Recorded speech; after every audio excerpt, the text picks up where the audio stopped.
ಕರ್ನಾಟಕದಲ್ಲಿರ್ತಕ್ಕಂಥ ಜನವಿರೋಧಿ ಕಾಂಗ್ರೆಸ್ ಸರ್ಕಾರ 1,000 ದಿನಗಳನ್ನು ಪೂರೈಸ್ತಾ ಇದೆ. ಈ 1,000 ದಿನಗಳಲ್ಲಿ ಸಾವಿರಾರು ಹಗರಣಗಳ ಸರಮಾಲೆ ಸಿದ್ದರಾಮಯ್ಯನವರ ಕುತ್ತಿಗೆಗೆ ಸುತ್ತಕೊಂಡಿದೆ. ಸ್ವತಃ ಸಿದ್ದರಾಮಯ್ಯನವರೇ ಮೂಡಾದಲ್ಲಿ 14 ಸೈಟನ್ನು ನುಂಗಿ ನಾನು ವಾಪಸ್ ಕೊಡಲ್ಲ ಅಂದವರು ಬಿಜೆಪಿ ಹೋರಾಟದ ಫಲವಾಗಿ 14 ಸೈಟನ್ನು ವಾಪಸ್ ಕೊಟ್ಟಿದ್ದಾರೆ. ಈಗಾಗಲೇ ಇಡಿ ತನಿಖೆ ಮಾಡ್ತಾ ಇದ್ದಾರೆ. ಸುಮಾರು 3,000 ಕೋಟಿ ದೊಡ್ಡ ಹಗರಣ ಮೈಸೂರು ಮೂಡಾದಲ್ಲಾಗಿರ್ತಕ್ಕಂಥದ್ದು.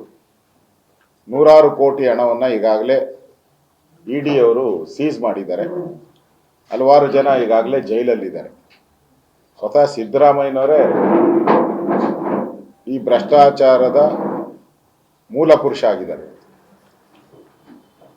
ಈ ಸರ್ಕಾರ ಬಂದಾಗಿಂದ ಜನಗಳಿಗೆ ನಾವು 5 ಗ್ಯಾರಂಟಿ ಕೊಡ್ತೀರಿ,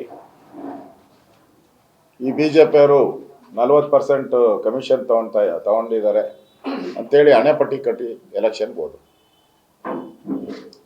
ಅಂದರೆ 4 ಲಕ್ಷ ಕೋಟಿ ಬಡ್ಜೆಟಲ್ಲಿ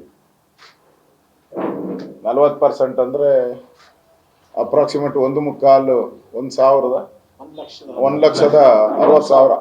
ಕೋಟಿ.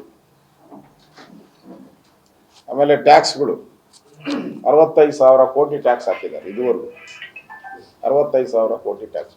ಎಲ್ಲೋಯ್ತು ದುಡ್ಡು? ಅಂದರೆ ದುಡ್ಡು ಎಲ್ಲೋಯ್ತು?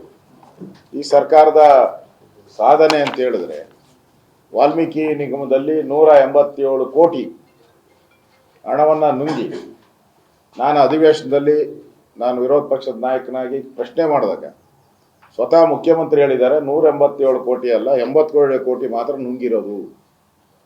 ಯಾರು? ಸರ್ಕಾರ. ಒಬ್ಬ ಮಂತ್ರಿನೂ ರಾಜೀನಾಮೆ ಆಯಿತು. ಅದು ಬಿಜೆಪಿಯ ವಿಧಾನಸಭೆ ಹೋರಾಟದಲ್ಲಿ ರಾಜೀನಾಮೆ ಆಯಿತು.